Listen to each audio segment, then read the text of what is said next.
Assalamualaikum warahmatullahi wabarakatuh. Alhamdulillahirabbil alamin. Assalatu wassalamu ala asyrafil anbiya'i wal mursalin nabiyyina wa maulana Muhammadin wa ala alihi wa sahbihi ajmain. Amma ba'du, para jamaah subuh semuanya yang saya hormati. Pagi hari ini saya merasa bersyukur bisa memenuhi undangan dari panitia kuliah subuh Masjid As-Sayyidah ini. Pertama, mendoakan supaya semuanya saja selalu dilindungi oleh Allah Subhanahu wa taala, terhindar dari penyakit. Amin ya rabbal alamin. Selanjutnya, sholawat dan salam semoga tercurah pada Nabi kita Nabi Muhammad sallallahu alaihi wasallam, keluarga dan seluruh pengikutnya sampai akhir zaman. Dalam kesempatan pagi ini saya akan menyampaikan materi yang insya Allah bermanfaat untuk kita sekalian, untuk memperdalam pengetahuan yang sudah ada pada kita semuanya. Saya ambil dari buku pegangan kuliah saya. Ini karena mendadak, tadi malam baru diberitahu, jadi baru tadi malam saya membuat materinya, sehingga mencari materi yang sudah ada di buku saya, yaitu tulisan dari Profesor Dr. Yunahar Ilyas. Judul bukunya adalah Kuliah Akidah, terbitan dari LPPI Universitas Muhammadiyah Yogyakarta. Dalam buku tersebut saya menemukan materi yang saya anggap penting untuk kita ketahui bersama. Dalam hal ini ialah pembahasan tentang takwa, di mana takwa ini kalau kita pelajari dalam buku-buku akidah itu merupakan derajat yang paling tinggi dalam bidang spiritualitas atau keagamaan versi Islam. Kelihatannya tidak ada yang tidak setuju dengan pendapat ini. Jadi takwa merupakan derajat yang paling tinggi. Kalau dalam Al-Quran dikatakan inna akramakum indallahi atqakum, surat Al-Hujurat ayat 13. Orang yang paling mulia di antara kamu sekalian adalah orang yang paling takwa. Itu juga dapat dipakai untuk mendukung pendapat di atas. Orang yang paling mulia di antara kita ialah yang paling takwa. Jadi kalau begitu memang takwa ini merupakan ukuran mulia atau tidaknya seorang di mata Sang Khalik Allah Subhanahu wa taala. Sidang jamaah subuh yang berbahagia, takwa juga merupakan tujuan yang dicapai oleh kita para shokimin. Kita bercapek-capek, berlapar-lapar, menahan keinginan makan, minum, serta syahwat di siang hari, dan ditambah dengan berbagai macam amalan yang penting pada malam hari. Ada sholat tarawih, kemudian ada kajian seperti ini. Itu semuanya adalah dalam rangka membentuk jiwa takwa, dalam rangka mewujudkan tujuan puasa, yaitu membentuk jiwa takwa. Nah, dalam buku itu beliau menerangkan bahwa takwa itu merupakan satu amalan, satu derajat yang merupakan gabungan dari 3 unsur, yaitu iman, Islam, dan ihsan.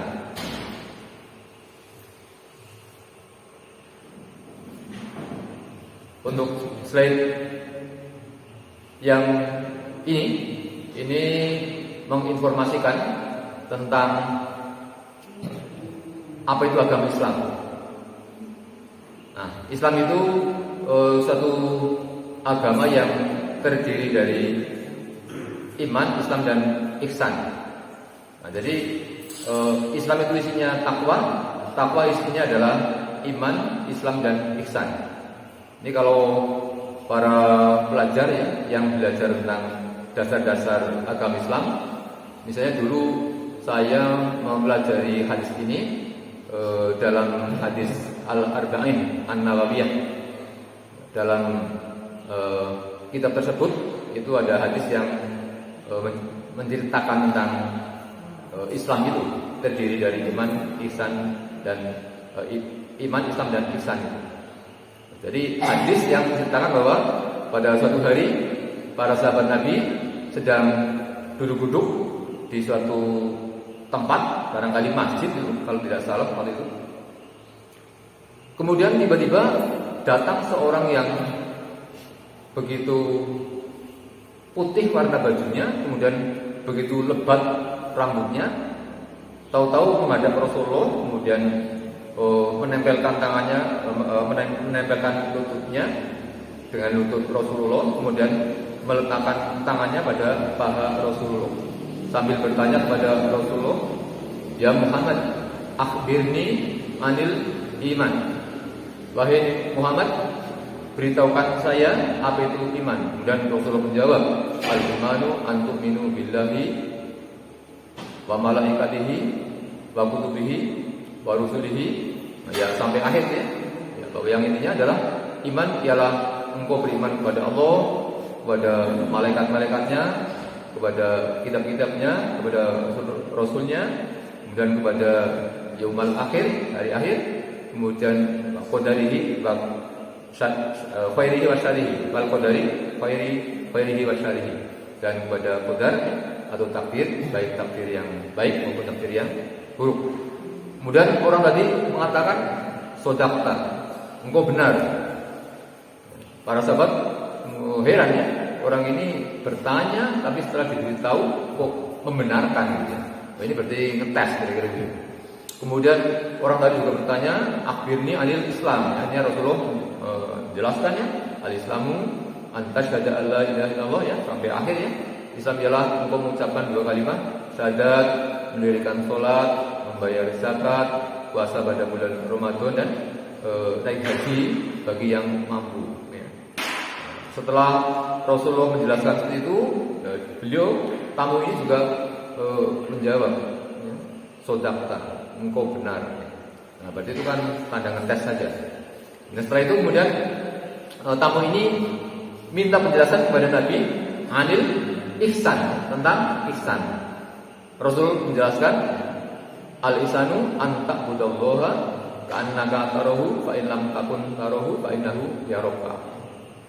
Ihsan ialah engkau menyembah Allah seolah-olah engkau bisa melihat Dia.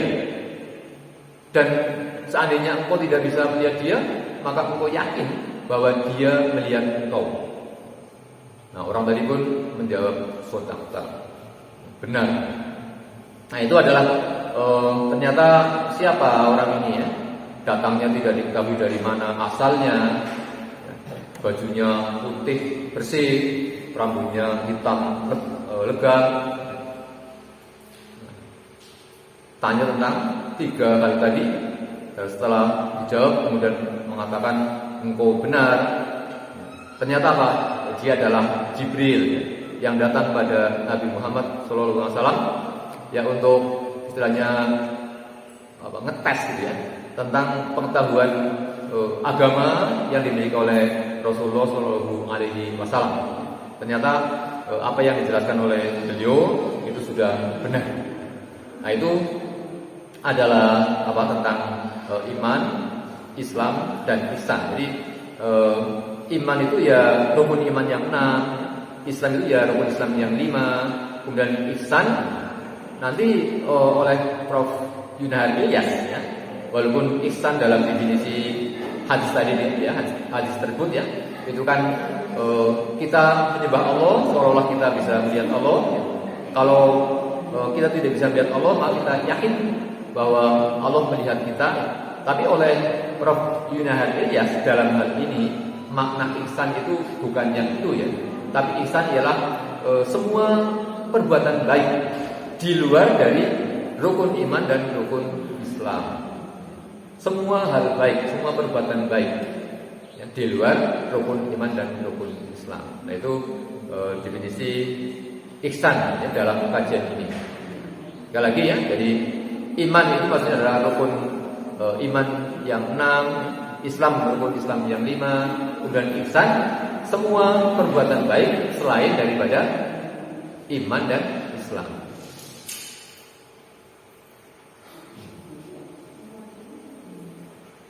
Para jamaah sekalian yang berbahagia, dari mana teori itu diambil bahwa takwa itu terdiri dari iman, Islam dan ihsan?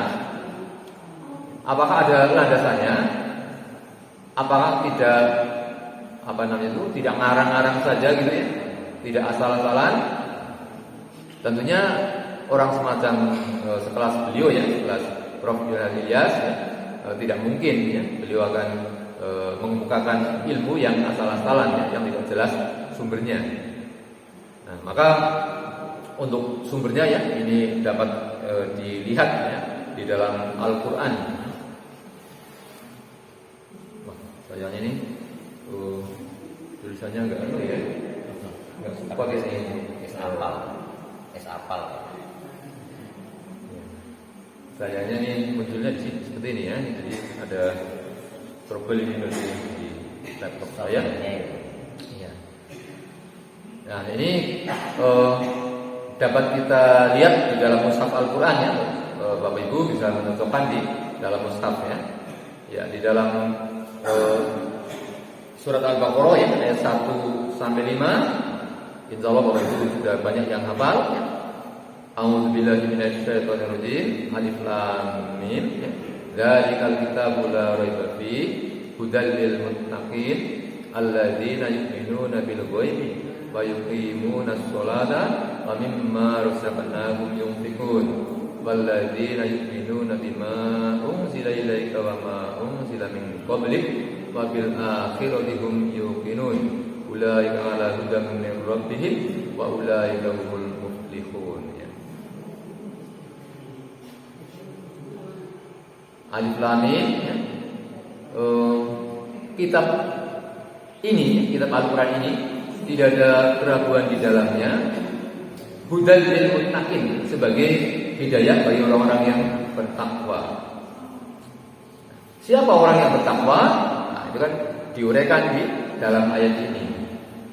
Siapa orang yang bertakwa? Orang yang bertakwa ialah alladzina yu'minuna billahi alladzina yu'minuna bil ghaibi. Orang yang bertakwa ialah orang yang beriman kepada hal-hal yang gaib. Hal yang gaib itu apa? Hal yang gaib kan ada ya Allah termasuk gaib ya, malaikat termasuk gaib, surga neraka itu juga gaib. Bahkan setan ya, jin ya, itu juga gaib ya. Nah, percaya kepada yang gaib. Ya, di situ ada Allah ya, ada malaikat, ya, ada hari akhir. Nah, itu berarti iman. Ya. Itu berarti iman. Nah, jadi ciri orang yang bertakwa yang pertama adalah beriman tadi pada hal yang gaib. Nah, itu berarti iman. Ini termasuk rukun iman. Jadi iman kepada Allah ya, itu kan rukun iman ya. Iman kepada malaikat kan rukun iman. Kemudian iman kepada hari akhir ya, rukun iman. Bahkan takdir juga tidak kelihatan ya, gaib juga itu. Itu berarti termasuk rukun iman. Alladzina yu'minuna bil ghaibi wa yuqimunas sholata. Kemudian orang yang bertakwa ialah orang yang mendirikan sholat. Nah, ini berarti Islam ya. Karena sholat merupakan rukun Islam yang kedua ya, itu. Wa yuqimunas sholat ya. Wa mimma razaqnahum yunfiqun. Kemudian orang yang menginfakkan sebagian daripada rezeki yang kami anugerahkan kepada mereka. Ya, menginfakkan berarti apa? Iman atau bukan? Rukun iman atau bukan? Bukan. Ya. Kemudian rukun Islam atau bukan? Bukan. Nah, kalau begitu, itu maksudnya ihsan. Ihsan. Ya, jadi menginfakkan sebagian rizki, sebagian rizki yang dianugerahkan oleh Allah Subhanahu wa taala. Itu adalah termasuk ihsan. Ya. Wa mimma razaqnahum yunfiqun. Walladzina yu'minuna bima unzila ilaika. Kemudian orang yang beriman kepada apa-apa yang diturunkan kepada engkau, kepada kitab yang diturunkan kepada engkau, kepada Nabi Muhammad. Berarti iman kepada Al-Quran. Nah, ini berarti masuknya adalah ke iman. Karena ini adalah rukun iman, beriman kepada kitab, kitab Al-Quran. Walladzina yu'minuna bima unzila ilaika wa ma unzila min qablik, dan beriman kepada kitab yang diturunkan sebelum engkau, ya, kepada sebelum engkau. Ya, kitab yang diturunkan kepada Nabi sebelum Nabi Muhammad. Ya, itu juga berarti bagian daripada iman. Kita sebagai orang Islam, yang memiliki keimanan, ya, bahwa kita ini yakin kepada Al-Quran, bahwa itu adalah wahyu Allah, ya, yang diturunkan kepada Nabi Muhammad. Dan kita juga mengimani kitab sebelum Islam, ya, kitab sebelum Al-Quran. Kita iman kepada Taurat, ya, kepada Injil, kepada Zabur. Nah, cuma Taurat yang asli itu yang kita imani, ya, yang dulu diturunkan kepada Nabi Musa, ya. Nah, itu. Kemudian Injil, ya, nah, kitab suci yang dulu diturunkan kepada Nabi Isa. Ya, itulah Taurat yang masih asli, ya, Injil yang masih asli. Ya. Nah, kalau Taurat yang sekarang, ya, Injil yang sekarang, ini banyak para ahli ilmu kalam, ya, para ahli teologi yang sudah membahas, ya, tentang kitab suci tersebut, ya. Ternyata Pak, dijumpai bahwa dua kitab suci tadi konon sudah dirubah-rubah, ya. Sudah tidak asli lagi. Ya, maka kalau kita melihat di YouTube, ya, banyak sekali orang-orang non-Islam, ya, yang kemudian pindah ke dalam agama Islam. Ya. Nah, biasanya, ya, kalau orang-orang di Indonesia, ya, yang dari agama misalnya Kristiani, ya, pindah ke agama Islam, ini saya pernah menonton YouTube-nya, ya, apa alasannya, ya, itu rata-rata kebanyakan dari mereka ketika mereka membaca kitab suci mereka, ya, kalau dalam hal ini kalau orang Kristiani, ya, orang Nasrani itu kitab Injil, ya, itu istilahnya menjumpai banyak kejanggalan, ya, banyak kontradiksi, ya. Dalam satu ayat dikatakan A, dalam ayat yang lain dikatakan B. Jadi tidak klop. Banyak sekali terdapat ketidakcocokan, ya, ketidakkelopan. Itu yang membuat akhirnya mereka ragu, ya, terhadap kitab suci mereka sendiri. Ya, nah, untuk itu maka dalam lama-lama mereka semakin mengkaji, semakin mempelajari, ya, tentang apa, semakin mencari-cari, ya, tentang berbagai macam kelemahan-kelemahan tadi, pemahaman-pemahaman yang mereka terima yang nampak atau terasa saling kontradiksi. Ternyata ditemukan semakin banyak. Akhirnya mereka ragu terhadap agama mereka sendiri. Nah, setelah itu kemudian mereka mencoba untuk mempelajari Islam, ya, misalnya Al-Quran. Nah, itu tidak membaca Al-Quran ini aman-aman saja, gitu. Tidak menjumpai ada kontradiksi. Ya, akhirnya mereka menjadi berani keyakinannya ke dalam agama Islam. Nah, itu. Nah, jadi untuk itu maka bagi kita umat Islam yang tahu, ya, tentunya kita tidak akan tertarik, ya, untuk keluar dari agama Islam kemudian pindah ke agama lain, ya, karena memang orang lain saja pindah ke agama Islam karena menjumpai kejanggalan-kejanggalan dalam kitab suci mereka yang memang sudah tidak asli lagi. Jadi orang Islamnya itu beriman kepada kitab sebelum Quran, tapi kitab yang masih asli pada saat diturunkan pada Nabi mereka. Kalau untuk kitab yang sekarang, ya, nah itu ya Tapi tadi ya ternyata kondisinya seperti itu. Nah itu berarti ciri daripada iman. Alladzina yu'minuna bima unzila ilaika wa ma unzila min qablik. Kemudian wabil akhirati hum yu'minun. Terhadap akhirat mereka itu yakin. Nah ini juga bagian daripada iman. Bagian daripada iman. Ya. Nah berarti di dalam surat Al-Baqarah ya ayat 1 sampai 5 itu tadi ada imannya, kemudian ada Islamnya, ada ihsannya. Betul ya? Ya? Jadi ada iman itu, ada Islam, ada ihsan. Nah itu adalah ciri dari orang bertakwa. Ciri orang bertakwa. Jadi kalau begitu, takwa itu terdiri dari iman, Islam dan ihsan. Menurut Al-Baqarah ayat 1 sampai 5. Nah, kemudian berikutnya Al-Baqarah ayat 177. Saya kurang begitu hafal ya. Laisal birru an tuwallu wujuhakum qibalal masyriqi wal maghrib. Ya, yang namanya albir ya, yang namanya kebajikan itu ya, itu bukanlah engkau menghadapkan wajahmu ke arah timur dan barat. Walakinnal birra man amana billah wal yawmil akhir wal malaikati wal kitabi wan nabiyyin wa atal mala ala hubbihi dzil qurba wal yatama wal masakina wa ibnas sabili was sa'ilina wa fir riqab wa aqamas shalah wa atas zakat wal mufuna bi ahdihim idza mahadu was sabirina fil ba'sa'i wad dharra'i wa hinal ba's ulaika alladzina sadaqu wa ulaika humul muttaqun.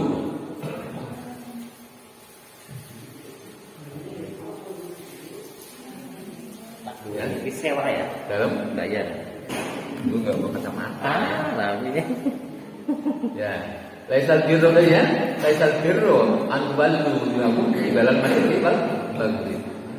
Yang namanya albir, yang namanya kebajikan itu ya, itu bukanlah engkau menghadapkan wajahmu ke arah timur dan barat. Jadi kebajikan menurut Allah ya, orang berbuat baik itu ya, itu bukan soal menghadapkan wajahnya kemana ya, bukan soal menghadap kemananya. Ya. Walakinnal birru man amana billahi, ya kan? Tapi yang namanya kebajikan itu ya, ialah orang yang beriman kepada Allah. Jadi menghadapnya sih ya bisa kemana-mana. Yang penting adalah berisi iman kepada Allah. Misalnya sholat ya. Kalau orang Indonesia ya menghadap ke barat. Ya kan? Tapi kalau orang yang rumahnya, negaranya di sebelah barat Ka'bah, ya, menghadap kemana? Ke timur. Ya. Demikian juga orang yang rumahnya di sebelah selatan Ka'bah yang menghadap ke utara. Yang rumahnya di utara Ka'bah menghadap ke selatan. Kalau Suriname letaknya di mana itu? Suriname. Iya. Di Amerika Latin ya. Barat. Di sebelah barat, sebelah barat dari Mekah ya. Berarti kalau sholat menghadap ke timur. Ini konon dulu ada cerita ya bahwa orang-orang Suriname yang pindahan dari Indonesia ya, dulu pada waktu Indonesia dijajah oleh Belanda ya, itu kan pemerintah Hindia Belanda kan juga menjajah Suriname, seperti itu ya. Di Suriname itu butuh tenaga kerja, untuk itu maka membawa tenaga kerja dari Indonesia.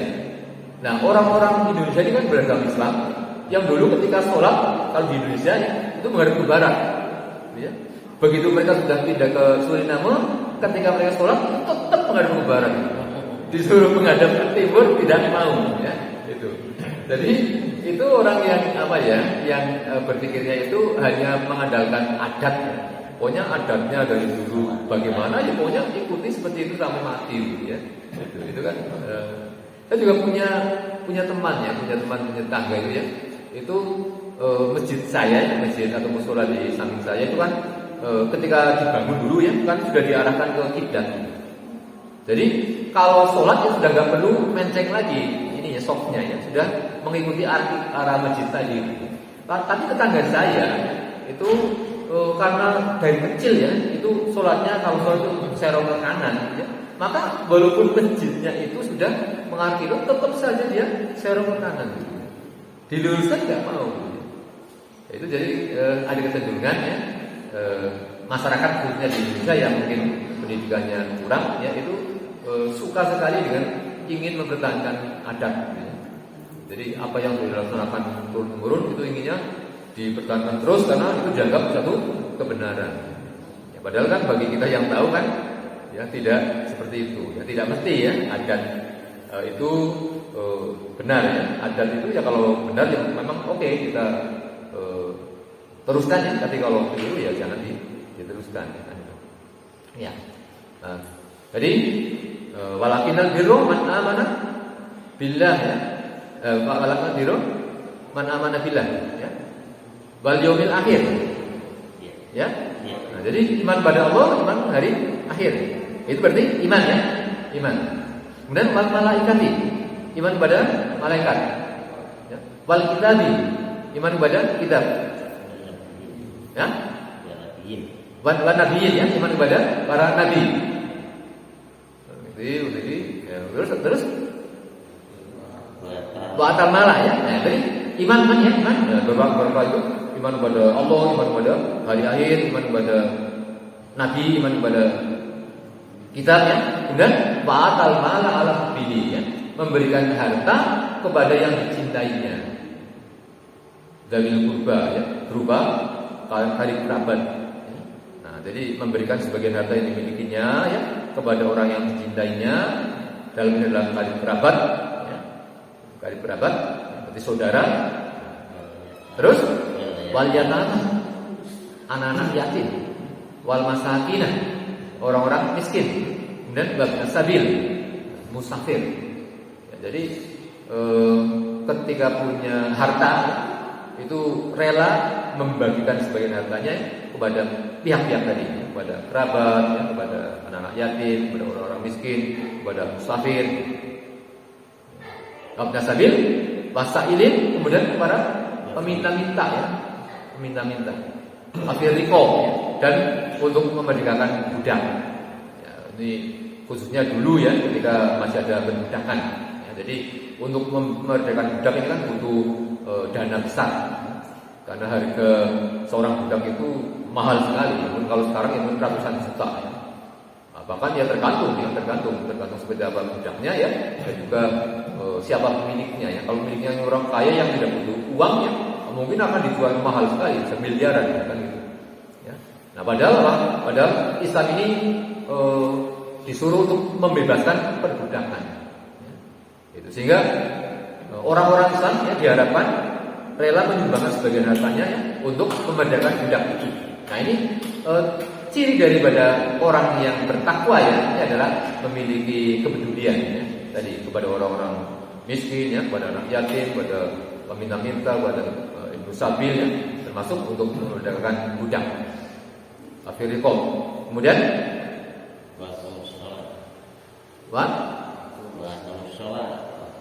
oh iya, qomas sholat ya. Ya, mendirikan sholat. Nah, ini juga, ini masih kalau tadi ihsan gitu ya. Ya kan? Ihsan tadi. Ya, memberikan sebagian hartanya ya kan? Menginfakkan sebagian hartanya untuk diberikan kepada anak yatim, kepada musafir, kepada termasuk memerdekakan budak ya, itu adalah ihsan. Kemudian qomas sholat, jadikan sholat berarti Islam, ya kan? Wa atas zakat, memberikan zakat berarti Islam. Kemudian wal mufuna bi ahdihim idza ahadu. Orang yang suka menepati janjinya ketika dia berjanji, menepati janji. Ini adalah ihsan. Ihsan. Wal mufuna bi ahdihim idza ahadu.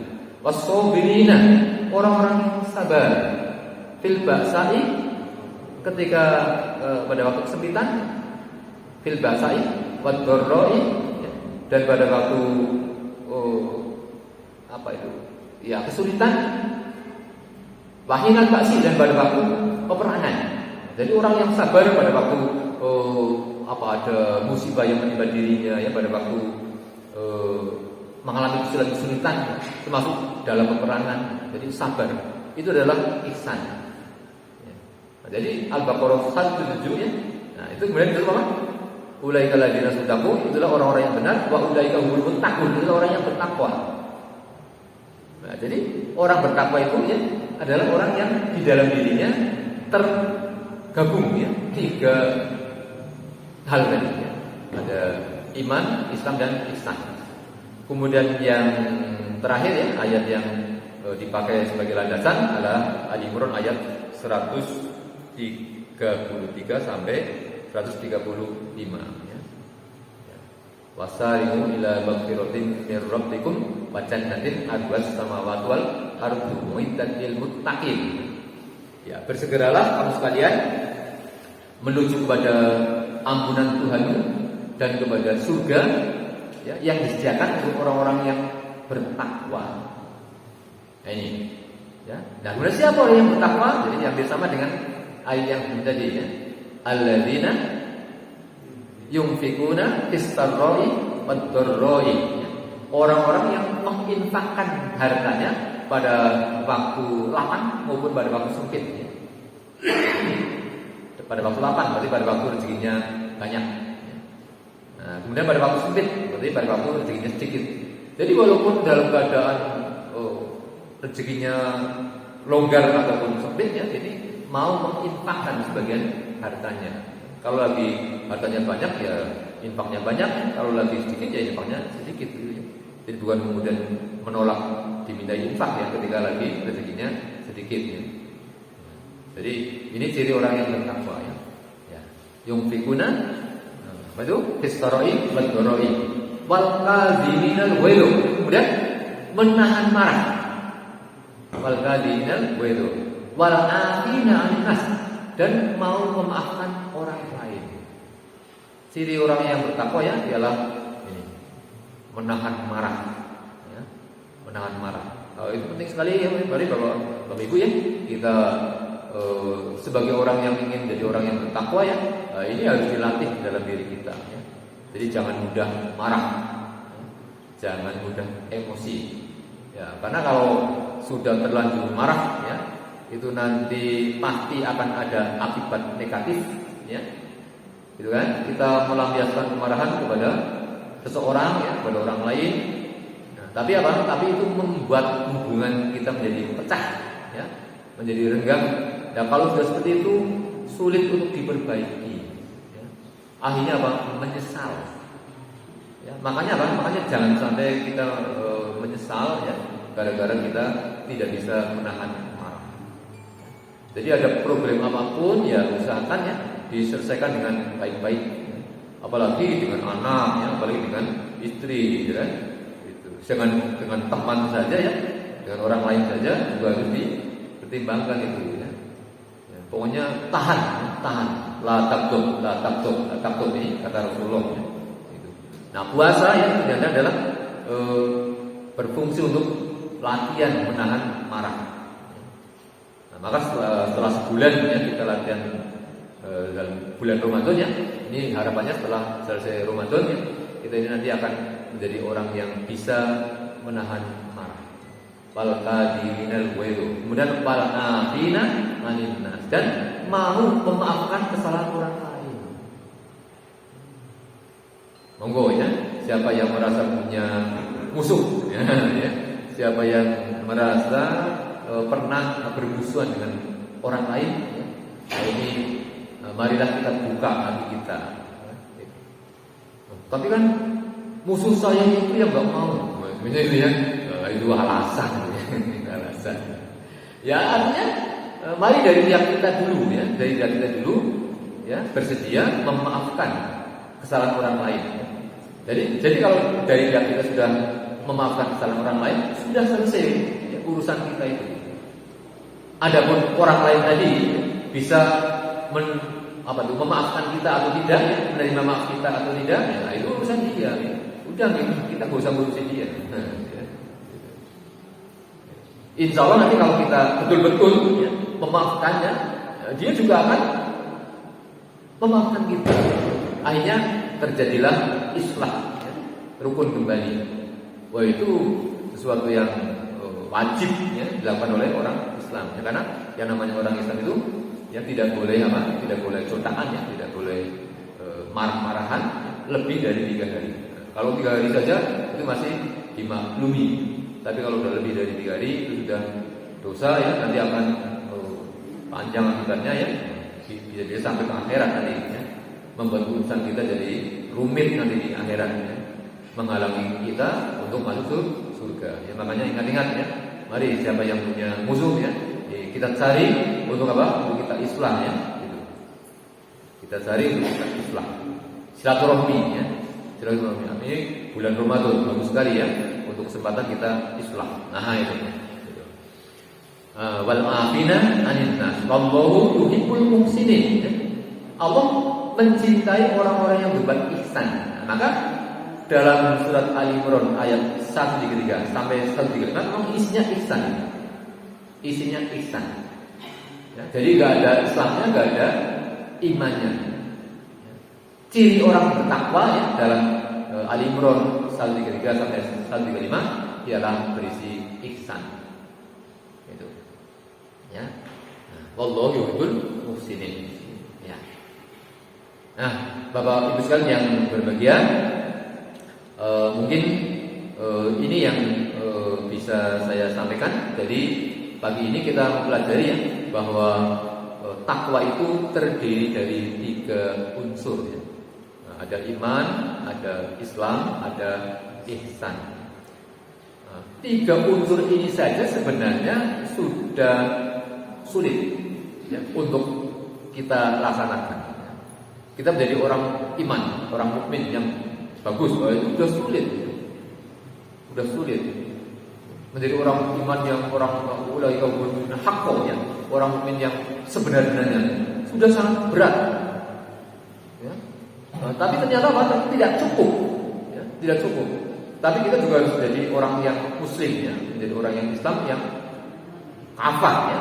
Udkhulu fis silmi kafah. Nah, itu juga berat sekali ya. Udah 2 ya. Pertama aja berat ya, tambah yang kedua lebih berat lagi. Dan kemudian tambah yang ketiga ya. Ihsan. Ihsan itu kalau kita beramal ya, bisa betul-betul ikhlas ya. Betul-betul ikhlas lillahi ta'ala. Tidak ada unsur apapun juga ya, tidak ada keinginan untuk dinilai oleh selain Allah. Betul-betul lillahi ta'ala. Itu berat juga ya. Makanya takwa itu merupakan sesuatu yang sangat mulia ya, yang sangat tinggi tingkatannya karena terdiri dari 3 unsur tadi yang 3-tiganya merupakan hal yang berat yang sulit untuk kita wujudkan. Walaupun demikian, ya kita untuk latihannya cara perlahan menjadi orang yang bertakwa ya.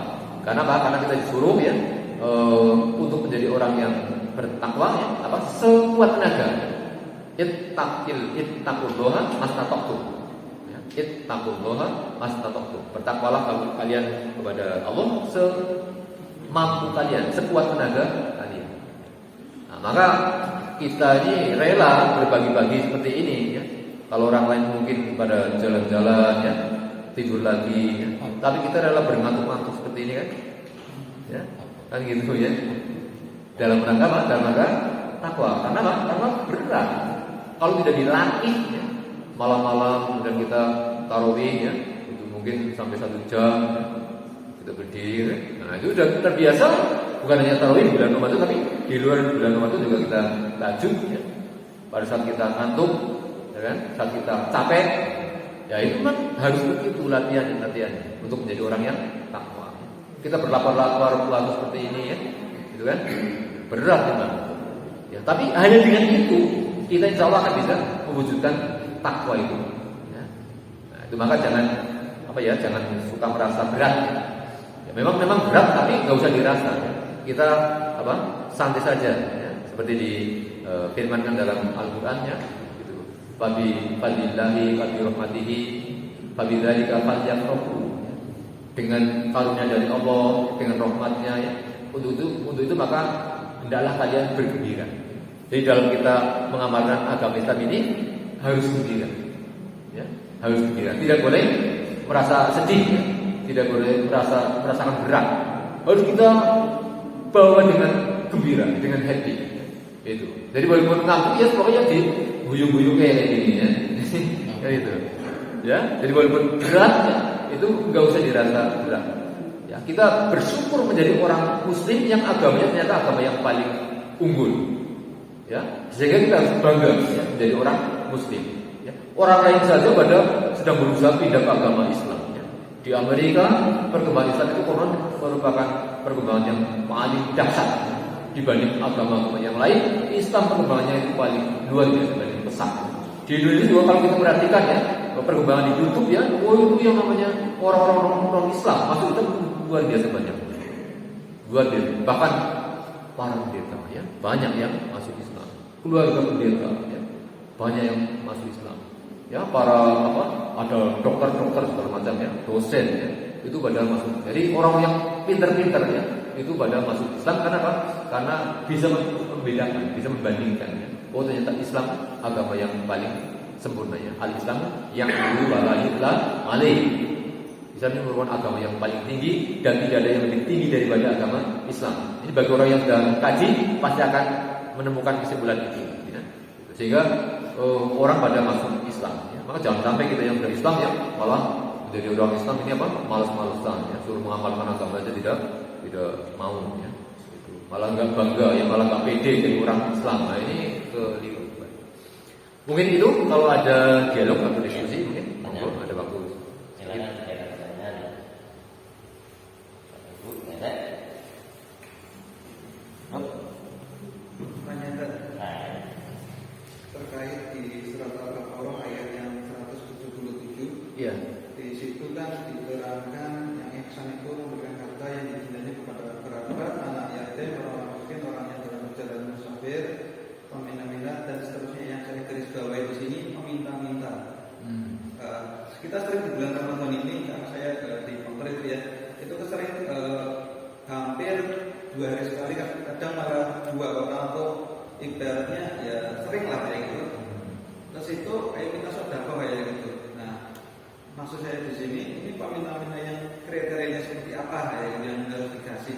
Biasanya kan kalau kita kadang kita melihat ada segerombolan yang mungkin ya apa namanya bisa dikatakan itu sebagai mata pencaharian. Juga untuk menyikapi yang di jalan-jalan yang masalah di penerapan asmon itu kan ada catatan di situ nomor berapa sekian ketika kita memberikan uang ke pengemis di jalanan itu kita akan kena denda gitu kan. Nah itu menyikapi hal seperti itu gimana kan? Ya, bagus ya. Ini sangat kritis ya. Jadi ketika ayat ini turun, gitu ya, itu kemungkinannya pada waktu itu masyarakatnya itu belum seperti sekarang ya. Jadi orang meminta-minta dalam konteks ayat ini ya, ialah orang meminta-minta yang memang terpaksa ya. Tidak punya ya, dan terpaksa artinya karena apa? Karena tidak bisa melakukan pekerjaan lain ya, pencarian mata pencarian yang lain. Ya. Jadi sifatnya darurat ya, meminta-minta yang sifatnya sementara ya. Selagi tidak ada yang dimakan hari itu ya untuk keluarganya ya. Sementara mau mencari sendiri ya, itu mencari yang halal dengan cara kerja tidak mampu. Ya. Jadi sudah mepet ya, harusnya ada yang dimakan oleh keluarganya ya, tapi mencari tidak bisa. Nah itu barulah kemudian meminta ya. Barulah kemudian meminta. Karena memang dalam agama Islam itu juga tidak dibolehkan kan menjadi peminta-minta ya. Itu apa itu? Ya al-yadul ulya khairun minal yadis sufla. Tangan yang di atas lebih baik daripada tangan yang di bawah. Artinya kita disuruh untuk memberi ya, bukan meminta. Ya. Oleh itu maka menyikapi tentang kondisi yang seperti itu ya, itu. Jadi yang memang yang diperintahkan dalam ayat tadi ya, yang sesuai dengan konteksnya ialah memberi peminta-minta yang bukan profesi. Tapi peminta-minta yang memang darurat, yang sementara bisa mencari dengan cara yang halal, ya, dengan usaha sendiri, berdikari, ya. Jadi sebentar lagi belum bisa, nah barulah kemudian kita disuruh untuk memberi. Tapi kalau sudah menjadi profesi, ya ini saya kira betul yang menjadi sikap pemerintah ya. Itu. Jadi perlu dididik mentalnya orang-orang yang seperti itu. Karena apa? Karena kalau sudah menjadi profesi ya susah ini ya. Kan itu. Jadi tidak apa? Karena ini dalam rangka mendidik, maka ya jangan kita jerumuskan ya. Jadi betul aturan dari pemerintah tidak boleh apa? Memberi ya, tidak boleh memberi. Untuk terutama kan yang dimaksud adalah para peminta-minta yang profesional ini ya. Para pengemis yang profesional. Karena kalau masyarakat digiatkan memberi ya, nanti tidak akan rubah mentalnya ya. Jadi apa? Profesi mengemis itu tidak akan hilang. Ya. Nah, padahal yang benar ya tentunya dihilangkan yang namanya profesi mengemis itu. Ya, dihilangkan karena itu profesi yang hina ya. Yang hina. Saya kira di negara manapun ya itu tidak ada yang setuju masyarakatnya itu menjadi pengemis. Ya. Gitu. Jadi mencari nafkah, oke, ya, tapi bukan dengan meminta ke orang lain, ya, tapi dengan usaha sendiri ya kerja. Gitu.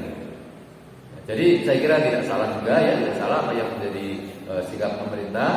Ya, dan kita pun ya kalau tidak memberi kepada pengemis ya, karena kita tahu bahwa dia adalah pengemis profesi ya profesional, ya tidak dosa mas ya, tidak dosa. Jadi tidak termasuk yang disalahkan oleh Al-Quran ya, kan itu. Jadi niat kita adalah untuk mendidik orang itu supaya ya kalau kita mau lebih ini lagi ya, lebih serius lagi ya kita entaskan yang bersangkutan itu ya. Kita entaskan dengan cara kita beri kail ya, bukan dengan kita beri umpannya ya, tapi kita beri kail. Itu kalau mau serius ya. Cuma untuk sampai seperti ini ya memang butuh ekstra ya, butuh kemampuan dan kemauan yang ekstra. Jadi misalnya ya kita mungkin tidak bisa mengentaskan semua, tapi mungkin ada satu atau dua orang beberapa ya yang bisa kita pekerjakan, Kalau kita memiliki lapangan kerja, ya, misalnya kita punya usaha apa ya, itu diantara pegawainya ya itu kita angkat dari situ. Ya. Walaupun mungkin pekerjaan yang sifatnya kasar, karena yang dibutuhkan bagi mereka ya itu kan sebenarnya kan pekerjaan yang menghasilkan ya, yang bisa rutin bisa menghidupi mereka gitu. Ya. Nah, kalau kalau mau ya itu ya, tapi kalau tidak mau ya udah nggak usah kita beri saja. Ya. Karena apa? Karena keenakan ya. Karena kita tahu ya bahwa banyak berita yang mengatakan bahwa para pengemis ini penghasilannya justru lebih banyak daripada profesional ya, para pegawai profesional ya, para pegawai kantoran, para guru, para PNS ya, itu lebih tinggi banyak ya. Yang setiap harinya itu penghasilan ada yang 500.000, ada yang jutaan setiap hari. Oh ternyata mereka keenakan ya dengan cara profesi mengemis. Tapi kalau sekali lagi ya, kalau dalam agama Islam ya, itu bukan yang diajarkan oleh agama Islam. Sehingga kalau ada yang seperti itu ya memang sebaiknya kita juga tidak usah mendukung ya. Dan kalau kita tidak mendukung yang seperti itu bukan berarti kita tidak mengamalkan ajaran agama Islam, itu memberi kepada peminta-minta yang seperti apa yang harusnya kita beri ialah peminta-minta yang sifatnya darurat ya, bukan peminta-minta yang sifatnya profesional. Terima kasih pertanyaannya, bagus sekali. Yang lagi cukup ya. Ya teman-teman Pak. Oke. Baik, kalau memang sudah tidak ada yang akan berdiskusi, sementara kita akhiri. Nanti bisa dilanjutkan di luar kalau memang ada yang butuh untuk diskusi. Saya mohon maaf pagi ini tidak bisa tampil maksimal karena betul lupa ya tidak membawa kacamata ya tadi guru ya, sehingga saya tidak bisa tampil lebih baik barangkali. Tapi apa yang saya sampaikan mudah-mudahan ada manfaatnya. Saya berikan kepada atau langsung tutup ya. Kita akhiri tadi dengan membaca hamdalah. Alhamdulillahirabbil alamin. Assalamualaikum warahmatullahi wabarakatuh.